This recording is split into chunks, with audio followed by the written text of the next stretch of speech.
Welcome to Inside the Lines, presented by BetMGM. Joined by Rachel Doerrie and John Daigle, I'm Olivia Harlan Dekker. With just 3 regular season games remaining, the quarterbacks are neck and neck in the race to lead the league in passing touchdowns. Dak Prescott had his worst game of the season in a driving Buffalo rainstorm. It was his second game of the season with no touchdown passes and first since week 1. Brock Purdy, on the other hand, threw for 4 touchdowns in Arizona. That was his third game of the season with 4 touchdown passes, giving him the league lead with 29. That's 1 more than Prescott. Josh Allen and Tua Tagovailoa both threw just 1 touchdown. That dropped their odds significantly. Jared Goff torched Denver for 5 touchdown passes, tying him with Allen for third this season with 26 passing touchdowns. Rachel, are you going with the leader, Brock Purdy, or in another direction? I am going to go with Brock Purdy. I think when you consider the defenses that he has to play coming up, yes, he has that tough Monday nighter against Baltimore, but after that, he is playing some awful defenses when it comes to defending passing touchdowns and passing at all. So when you look at this, he's got 10 touchdowns in his last 3 games. That is incredible. He also has the ability to make something out of nothing. There are so many offensive weapons on the San Francisco 49ers offense, whether it's Christian McCaffrey, Deebo Samuel, Brandon Ayuk, George Kittle. There's so many options he has to throw to get to this number. At plus money, I see a ton of value here, and I am going with Brock Purdy to lead the NFL in passing touchdowns. Love the value. John, how are you handicapping this market? I am leaning with Rachel and being boring and going Brock Purdy as well because of that schedule she mentioned. Not only beyond the Ravens, which could be an exciting, high-scoring game, but the Commanders next week are literally creating the league's lowest pressure rate since they traded Chase Young and Montez Sweat. And here comes Brock Purdy, who's the only quarterback in the league averaging over 10 yards per attempt from a clean pocket. And then he gets the Rams in the final game, who combined with the 49ers to score 53 points the first time they played in week 2. So overall, I look at the schedule and I say Brock Purdy can lead the league in passing touchdowns based on these opponents. Okay, a lot of agreement. Let's stick with futures, but switch from offense to defense and look at Defensive Player of the Year. Micah Parsons is still the favorite to win the award, but you can now bet him at even money after the Bills scored 31 points on the Cowboys. With Parsons' odds dropping, Myles Garrett's odds improved almost 20% to plus 165. That's despite not recording a sack for the 3rd straight game. TJ Watt registered 2 sacks in the Steelers' loss to the Colts, making him the league leader with 16 sacks and improving his odds the most of this group to plus 400. Danielle Hunter also recorded 2 sacks in a loss, putting him just half a sack behind Watt for the league lead. John, who are you betting to win Defensive Player of the Year? The issue for Micah Parsons is that, yes, he should be the favorite, but I also think he gets taken out of the race over the next couple of games after the Bills recorded the highest run play rate of any team in Week 15 and somewhat exposed the Cowboys' passing attack because that negated Micah Parsons in the pass rush overall when Josh Allen could turn around and hand the rock off. And if you look at who's coming up for Dallas against Micah Parsons, it is the Dolphins' running game with Devon Achane healthy for 6 full appearances this year. They've led the league with 6 yards per carry, and then this potent Lions rushing attack.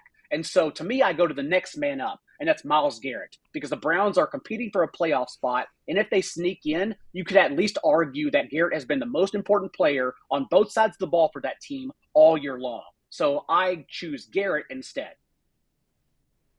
Rachel, which defensive player is catching your eye?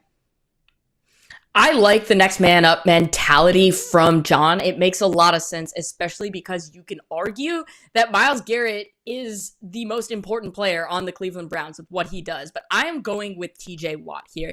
And I'm going with it because he is a one-man wrecking crew on Pittsburgh. At plus 400, I think this is a value play. When you look at it, he's leading the league in sacks with 16. He's tied for the league lead in fumble recoveries. And he is near the top when it comes to forced fumbles as well. He doesn't have as much help as Myles Garrett does. He also isn't double teamed as much as Myles Garrett, but he gets it done. And with the schedule he's got coming up with the Pittsburgh Steelers, he's going to have an opportunity to really get quite a few more sacks here. And I think if he's leading the league in sacks and maybe has one more fumble recovery, you're looking at a situation where the narrative here is that you've got an excellent defensive player, and despite not having a ton around him, he got it done. One-man wrecking crew. I like that. Okay, it's time to focus on this week's action, and let's look at who the public is betting. Back-to-back wins by the Bills have kept their season alive. It's been so exciting, and the public is all over it. They love them this week against the Chargers after they fired their head coach, Brandon Staley. Almost 70% of early bets are on Buffalo to cover the spread when they visit LA.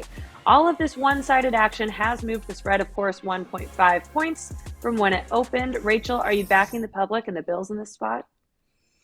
I am backing the public. I took this line right when it came out just because I thought it was way too low by my model. When you look at the Bills and how they have been able to play ever since the offense has kind of really gotten going, James Cook's got involved, they've become multi-dimensional. Their defense has started to round into form and sort of find their game. The Bills looked really good against the Cowboys. Now they're playing the Chargers, who don't have a quarterback, can't stop anything, and that's a big problem. Even though the Chargers are going to be at home, it's a bit more of a controlled environment than it is in Buffalo. And Josh Allen, I mean, with the way he's playing, we're having conversations about him being in the MVP category. I think minus 12, that's not enough for me. I've got this modeled out at minus 14.2. And so when you look at the situation here, this is a situation where we've got some stats padding and probably a massive win for the Buffalo Bills. Yep, they look healthy. They look great. John, are you fading the public? I am siding with the public and Rachel because it comes down to the Chargers defense, even with the coaching change. And as she mentioned, I don't know how the Chargers defense stops the Bills whatsoever. They already were doing whatever they wanted before they fired Ken Dorsey, who was really just scapegoated due to unlucky turnovers because the Bills were top 5 in points and yards per drive. And all they've done the last month under Joe Brady was add this caveat and targeting their running backs, James Cook included, at the 6th highest rate in the league. And we are seeing what he's doing whenever he has the ball in his hands. So the Bills can pick their poison. They can do whatever they want against the Chargers defense. And I think that's what helps us cover this number and get to the over. Okay, another game that's being heavily bet this week. The public is loving, but they're really loving the total because everyone thinks this could be a preview of the Super Bowl, myself included. It's the Ravens and 49ers. Even though we've got the top 2 scoring defenses squaring off against one another, 85% of early bets and 95% of the money are on the over, so it's moved up 1.5 points since it opened. John, are you fading the public on this total and going with the defense? I am going with the over, if only because I don't know how you stop these engines on offense. We arguably haven't even seen Lamar Jackson have to put his foot on the gas for the entire game. And you would imagine that's what happens in this spot. Not only that, but the Ravens are dealing with some injuries on the injury report that are very important to monitor ahead of Monday night. And if that's the case, as we talked about earlier, Brock Purdy has been so sterling whenever they can create a game plan and he just stays from a clean pocket, since again, he's literally leading the league in that department and yards per attempt and completion rate. So overall, I think both offenses will get there in this game. So I am leaning the over. Rachel, do you see this total going over or under? I look at this total and it's probably a no bet for me because of the volatility of that Baltimore Ravens defense and the injuries that we do need to monitor. I also look at this and I go, these are 2 of the best defenses in the entire NFL, and there is a chance that those defenses have a night, even with the talent of Lamar Jackson on the side of the Ravens and the ability to just completely take over a game. And then you've got all of the offensive weapons that we mentioned with the San Francisco 49ers. Yes, there is a path to this going over, but for me, I've got this modeled out way too close to the number for this to be a bet on either side for me. I think if the total gets back down to 46.5, I might lean towards the over, but right now it is a no bet for me. Okay, let's stick with the cross-conference theme, but let's look at a trend here. We've got 6 cross-conference matchups this week. That includes that Monday night clash we just discussed. The NFC is owning the AFC in these games, going 14-6-2 against the spread. They cover 70% of the time since week 10. In fact, last week was the first time since week 9 where the AFC teams covered in more cross-conference matchups. So Rachel, which NFC team is continuing this trend in covering against an AFC opponent? I think I'm going to have to go with the Cowboys here. I'm not inherently confident in this. This is sort of a hold your nose bet. But when you look at this, the Miami Dolphins have struggled a little bit against the better teams in the NFL. The Cowboys got ripped apart last week against the Buffalo Bills, and the really good teams, the contenders, they find a way to bounce back and get it done. You also don't know what the situation is going to be with Tyreek Hill. Even if he plays, he's very obviously not going to be at 100%. And when you are playing the Dallas Cowboys defense, you need to be at 100% clicking offensively to be able to handle what the Cowboys defense is going to be able to do. And so I think you're looking at a combination of factors with a rebound game for the Cowboys as well as some injuries for the Dolphins. I've got this modeled out. If Tyreek Hill doesn't play, I have this modeled out at 0.2. So basically a dead heat. And for me, I just can't trust that the Dallas Cowboys won't have a big rebound game. So I'm going to back the Cowboys here. Yeah, it's a shame that the Dolphins don't have any other offensive weapons, isn't it? When Hill goes, I'm kidding. I'm excited to see them back at it. John, which NFC team are you backing? I like the Bucks to cover against the Jags 1 point because Baker Mayfield is live currently for Comeback Player of the Year. The Bucks are fighting for a playoff spot, but this is really about what the Jags defense has become since they returned from their bye from Week 10 on, because in that time, four quarterbacks have exceeded 290 yards. And Brock Purdy would have also gone over 300 altogether if he hadn't gotten benched at 296 and Sam Darnold put in the game, since the 49ers just road graded Jacksonville in that one. But the other two, Jake Browning and Joe Flacco, had no issues producing against them. So given what we've seen from Baker and the Bucs offense overall through the year of late, I do think they covered this one. So let's check out another trend, but focus on totals, specifically in division games where it's getting hot. The over has hit in 3 out of 4 division games for the Eagles this season, and they host the Giants on Christmas Day. The over has also hit in 3 out of 4 division games for the Lions, who will visit the Vikings on Sunday, while Minnesota has yet to hit an over in a division game this season. Wow. While the Steelers and Chiefs have only hit 1 over in their 4 division games this season. Something's got to give between the Lions and the Vikings, and I'm going to side with the Lions going over indoors. Yes, Minnesota's defense has been incredible, but we've seen the construct of the Lions offense win out, even against the Bears a couple weeks ago. Quite literally the league's best run defense. Both Jahmyr Gibbs and David Montgomery averaged over 6 yards per carry. And then against the Lions overall, including Jordan Love on Thanksgiving, the last 2 weeks, Justin Fields, Russell Wilson, both got there on the ground. And Nick Mullins showed he can not only help elevate those elite players around him with 300 passing yards, but he did provide 6 carries on the ground as well. So I think there's enough immense talent in this game on both sides of the ball to negate the defenses and get the over here instead. Okay. Rachel, which total trend are you backing? I'm right there with John for pretty much every single reason he laid out here. When you go and you have Nick Mullins, he was able to throw for over 300 yards. He's going to have receivers that he can target. You can tell he's developing a little bit of a rapport with TJ Hawkinson as well. That's going to be key. The resurgence of Tyson Chandler has also been fantastic. Then you look at the flip side and you go with the Detroit Lions. Obviously, they have Amon-Ra St. Brown, but they've got pass-catching running backs, and they've got guys that can really pound the ball between David Montgomery and Jahmyr Gibbs. I think this is a situation where, yes, the defenses have been better, but when you look at it, the Lions, they've given up quite a bit, and the Vikings have the propensity to give up some decently chunked plays. And so when you look at that, there's some explosive targets on both sides of the ball here. And I like this. The over here, especially indoors, it's a controlled environment. You got 2 decent quarterbacks. Jared Goff has kind of tailed off of late, but he is always capable of having a 3 or 4 touchdown game, especially indoors. I'm backing the over in this game.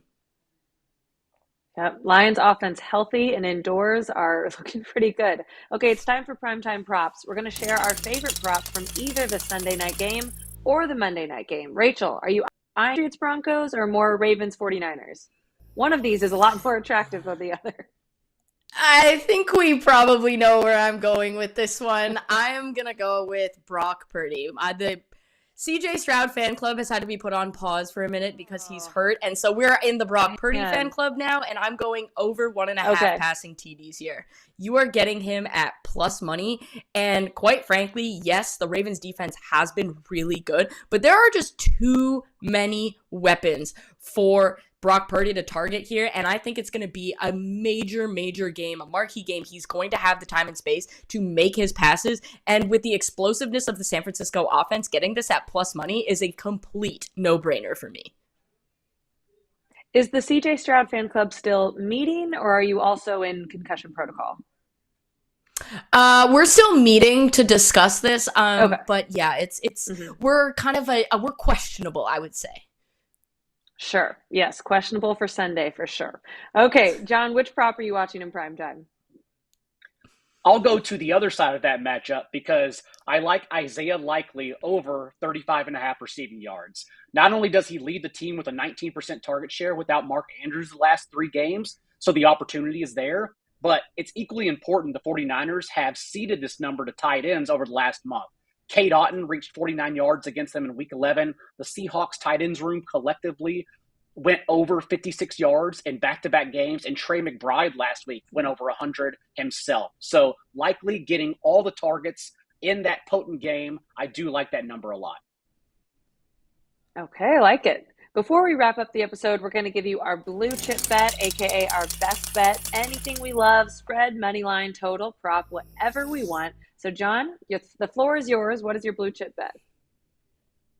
I already talked about how I like the Bucks to cover the Jags, but my favorite way to attack that game is through the over at 42.5 points. And it has come down to smidge because we are still waiting on whether CJ Beathard will start in place of Trevor Lawrence in concussion protocol. But the point is, Tampa's defense has been such a sieve through the air since they returned from their bye. 31st in yards per attempt, 30th in explosive pass rate, that I really do believe that even Beathard can get Calvin Ridley, Evan Ingram, the rest of their offensive weapons there in this matchup. And if we think Baker is going to be able to answer, since the Jags defense has allowed 8.5 yards per attempt from week 10 on, then the over here makes it my favorite bet of the entire week. I like it. Rachel, what's your blue chip bet? I'm going with the Bills at the Chargers here, and there's one particular player where he has just exploded of late, and that is James Cook. I'm going over 95.5 combined rushing and receiving yards. He has gone over this number quite a few times ever since the play calling kind of switched hands here. He's being targeted in the passing game. He is running all over the place against just pretty good defenses. And so now he's going in and he's playing a Chargers defense that is effectively Swiss cheese. And so when you look at this, he is going to be a prime target for Josh Allen. He is going to get his touches, whether it's rushing or receiving. I love this play. I have him modeled out to 111.6. So when you look at that, that is quite a bit of value here to get at minus 115. And so for James Cook, I think he's become a premier part of their offense, somebody that drives them to success, and someone that's going to be a big part of the Bills-Chargers game coming up here this weekend. Yep, he just made it look easy on the touted Dallas defense. I like that one a lot. Okay, thanks for watching Inside the Lines. To everyone at home, thank you both for all of your insight. We'll be back every Friday at 11 a.m. Eastern. We'll see you next week.